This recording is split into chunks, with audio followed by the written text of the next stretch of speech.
and welcome to the Whisky Comedian podcast. We're here today in the Whisky Rooms on the Mound in Edinburgh during the Edinburgh Fringe 2011. I'm Alan Anderson and I've been joined today by Andy Smart. How are you, Andy? I'm fine. For this stage of the festival, I'm remarkably fit, actually.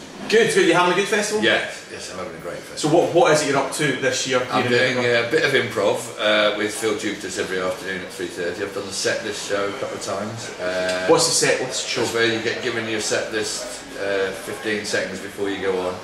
Right. And then you just have to do it. So you basically get a list of keywords, seven phrases, yeah, and you have to just make jokes about those 7 phrases. Make up on the spot. On the spot, over 7 minutes. Yeah. Right. You enjoying that? It gets the heart going, yeah. Right. Do you find that the guys who used to doing improv like yourself are shining at it compared to the other set comedians? Yeah, we're a little bit more adept at incorporating new stuff, whereas it's fun to see the traditional stand-ups having a go. I mean, Ian Stone, it was like watching him do his first ever gig. Right. He was that nervous, but then he just walked through it. It was great. Yeah. Excellent. Good. Yeah. Good. And I'm doing the Arthur Smith's Pissed Up Chat Show this evening. Right. Well, let's explain what Arthur Smith's Pissed Up Chat Show is. Right. Arthur Smith is a recovering alcoholic. No. He's not recovering alcoholic. No, he was a heavy drinker. He drank so much his pancreas actually started to eat itself. He got pancreatitis. Okay. And was told by the doctor that if he had one more drink, he would die. So it's actually a medical thing. Right. Rather than, I wouldn't say he was an alcoholic. I would say he was a very good social drinker. Right. Okay. That's a very, very good way of putting it. Sorry, Arthur. So the premise behind his show is you have to go on and you get breathalyzed, and if you're not at twice the legal limit to drive a car, which is about what 27, so you've got to be at least 14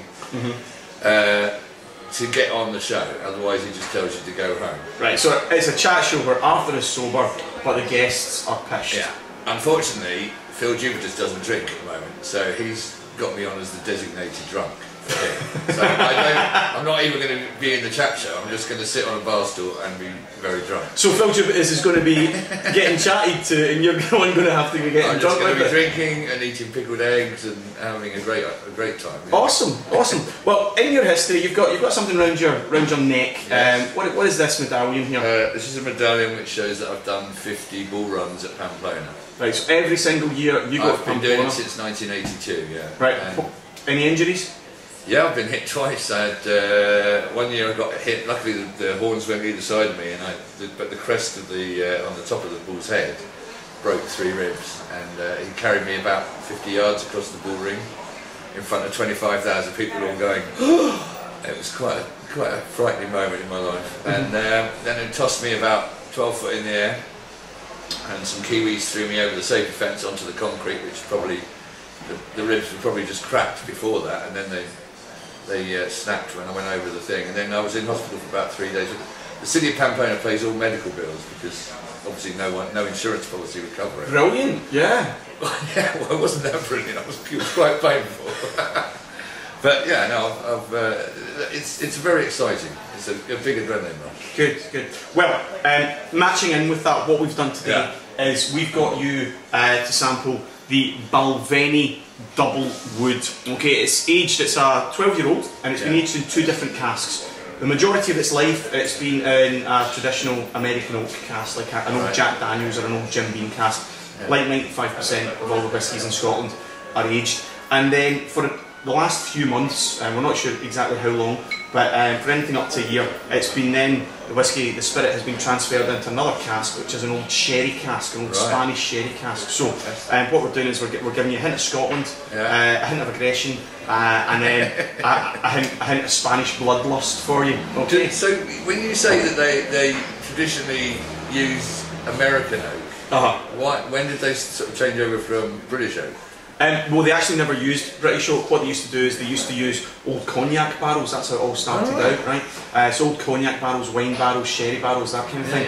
But in America, the law states that they can only use a wooden substance once in the preparation of any foodstuff.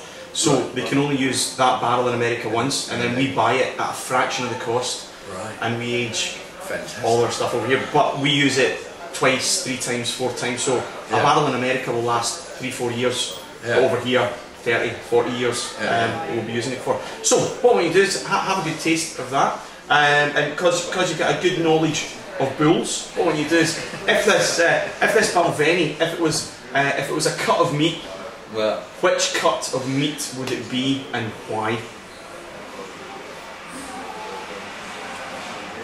That's very smooth, isn't it? Smooth is good, yeah. Yeah. It's a space side, and it's got a kick to it though. So I'd say it's a Mura bull. And Muras are the ones with the really wide horns, the ones you don't want to see in the run. Okay. Because each ranch, each day they use a different ranch. All right. The Mura ones are the most frightening ones. Right. So I'd say that it's a Mura. And I'd say it's probably tenderloin. All right. Okay. Why that? Well, it's very smooth and it tastes like the expensive cut. Right.